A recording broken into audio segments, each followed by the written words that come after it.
कहते हैं राजनीति में कोई किसी का दोस्त कोई किसी का दुश्मन नहीं होता, सब समय का खेल है। और समय के खेल के नजाकत को नेता प्रतिपक्ष तेजस्वी यादव बिल्कुल बखूबी समझ चुके हैं। विदेश यात्रा से लौटने के बाद शायद ये कहावत तेजस्वी यादव पर सटीक बैठ रही है, देर आए दुरुस्त आए। दरअसल सिलसिलेवार तरीके से बताते हैं कि तेजस्वी यादव में अब वो एनर्जी आ चुकी है जो शायद बिहार की जनता तेजस्वी यादव में देखना चाहती थी। आपको बता दें कि तेजस्वी यादव इस समय हुई आलोचना से सबक ले चुके हैं और सत्ता से सीधे दो दो हाथ करने को तैयार हैं।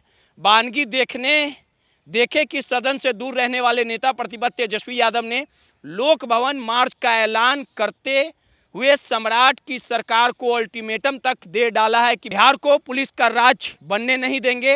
राजद के युवराज तेजस्वी यादव की इस राजनीति चेतना की वजह क्या है, क्या अचानक से सक्रिय हुए?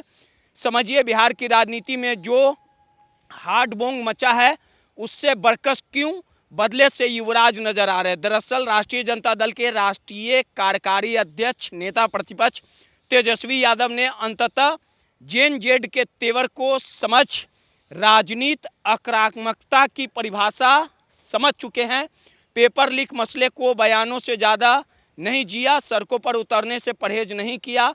उनकी आंखें कांग्रेस जनता पार्टी के विरोध के तरीके और बगल के झारखंड जेपीएससी और जेएसएससी भर्ती परीक्षाओं में कथित धांधली और पेपर लीक के खिलाफ छात्रों के आंदोलन के बाद खुल चुकी है। इसका कितना असर पड़ा है वह सिवान में छात्र आंदोलन के दौरान पुलिस द्वारा कथित तौर पर AK-47 के इस्तेमाल के विरोध में 19 अगस्त पटना में लोक भवन राजभवन मार्च का ऐलान कर दिया है। इस 19 अगस्त माह को वीरचंद पटेल पथ स्थित पार्टी कार्यालय से लोक भवन राजभवन तक मार्च कर विपक्ष की भूमिका को सार्थक करने का प्रदर्शन कर रहे हैं। आपको बता दें कि बांकीपुर विधानसभा उपचुनाव में राजद के नेतृत्व द्वारा जो लापरवाही बरती गई उसका असर दूरगामी हुआ। एक साथ कई चीज़ें खोती नजर आई। सबसे पहले तो राष्ट्रीय जनता दल के पास लोकतांत्रिक लड़ाई का जो सबसे बड़ा हथियार था वो था मुस्लिम और यादव के कॉम्बिनेशन वाला वोट। वो भी ऐसा जो अब तक अटूट ही बना हुआ था, वो बांकीपुर में काफ़ी धमक के साथ टूटता नजर आया। यानी इस MY ने बांकीपुर विधानसभा उपचुनाव में ऐसा किया जैसे वर्षों से बंधी जंजीर तोड़कर कोई भागता हो। MY समीकरण की एकजुटता को राजद सुप्रीमो लालू प्रसाद यादव ने बांध कर रखा था। वो उनके हितों को सामने लाते रहते थे, लेकिन वे सब कुछ बिखर गया। मुसलमानों के हित को देखते हुए लालू यादव ने कभी बहुमत हिंदू की तरफदारी नहीं की, पर तेजस्वी यादव MY का फेवर आक्रामकता तो दूर तो A to Z समीकरण की तरफ भागे। नतीजन MY की राजद से दूरी तंती चली गई। तेजस्वी इस खाई को भरने में उतरे हैं। यानी बांकीपुर विधानसभा उपचुनाव के दौरान नेता प्रतिपक्ष तेजस्वी यादव और उनके तमाम बड़े नेताओं ने इस चुनाव के प्रति इतने लापरवाह दिखे, जनता ने एक साथ मजबूत विपक्ष के रूप में जनसुराज को आजमाने की कोशिश खुलकर की।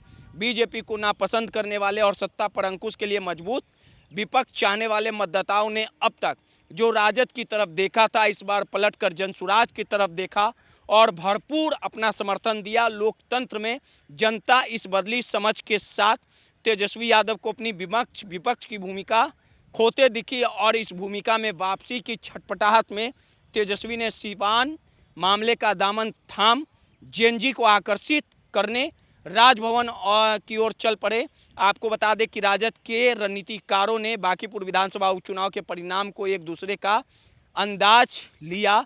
उपचुनाव के परिणाम में करारी हार हुई। जनसुराज के नायक प्रशांत किशोर जीत गए, लेकिन इस सब से भी बड़ा सदमा इस बात से लगाया जा सकता है कि लगभग 30,000 वोट जनसुराज की तरफ शिफ्ट कर गए, जिससे अधिकांश वोट मुस्लिम और यादव के हैं।